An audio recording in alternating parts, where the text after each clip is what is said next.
როგორც იქნა, ჩემთანაა ეს მონსტრი და ახლა გიხსნით, რა არის და რატომ უნდა იდგეს ერთი ცალი ასეთი ყველა ოჯახში 21 საუკუნეში. ეს არის ჩემი პირადი Google Drive, ჩემი პირადი iCloud. და ეს ვიდეო შეინახეთ, რო დაგჭირდებათ, მე ბევრი რო აღარ ეძებოთ. ამ მოწყობილობას ქვია NAS და მასზე ვინახავ აბსოლუტურად ყველაფერს, თუ კი რამე ციფრული გამაჩნია რა.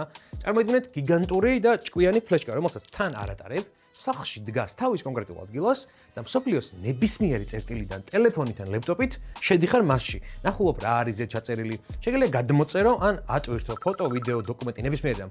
შეგიძლია დააკოპირო კონკრეტული ფაილის ლინკი და მეგობარს გაუზიარო ისე რომ სხვა ვერაფერს ნახავს იმ კონკრეტულის გარდა. ხვდებით ხო რასთან გვაქვს საქმე? აი დავუშვათ ტაილანდში ხარ რა და გიჟივით იხებ ფოტოებს, ვიდეოებს და არ იცი რა, აი ჭკუაზე არ ხარ რა და უცბად ტელეფონი ივსებ, ანუ გიწესო ადგილი აღარ არის, რას აკეთებ? ძალიან მარტივად შემოდიხარ NAS-ში, მონიშნავ შენს ტელეფონში ფოტოებს, ვიდეოებს და გავუშვებ ატვირთვაზე რა. გაასუფთავებ ტელეფონს და გააგრძელებ გადაღებას. საქართველოში დაბრუნდები და სახლში მიხვალ, ყველაფერი აქ დაგხვდება. მასალის გადატანა ინტერნეტის გარეშე შესაძლებელია ფლეშკით, SD ბარათით ან კაბელით. აღარც 2 ტერაბაიტიანი iPhone-ის ყიდვა დაგჭირდებათ, 256-მეტიანიც გეყოფათ და iCloud-ის ნაცვლად, რომელშიც ყოველთვიურად ფულს იხდით, საკუთარი drive გექნებათ. ტექნიკურ დეტალებს აღარ ჩაუღრმავდები, იმიტომ რომ ყველაფერს თავადაც მოიძიებთ. უბრალოდ მინდოდა მეთქვა, რომ ეს ნივთი საქართველოში უკვე გაყიდვაშია და ვისაც თავის ტკივილი არ გიყვართ, დაფიქრდით ამ ციფრულ სეიფზე რა, ანუ სახლში გიდგათ და თუ კი რამე მნიშვნელოვანი ოჯახში გაგაჩნიათ ციფრული, გაუშვებ და შეკრით ზედ რა. Allmarket G-ზე შეგიძლიათ ამ ნივთის შეძენა და Allmarket-ის გუნდივე დაგეხმარებათ ტექნიკურ დეტალებში გამორკვევაში რა, ანუ გეტყვია რა მოცულობებია, რა მოდელებია,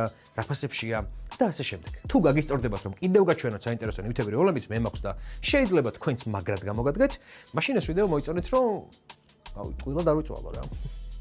დროებით.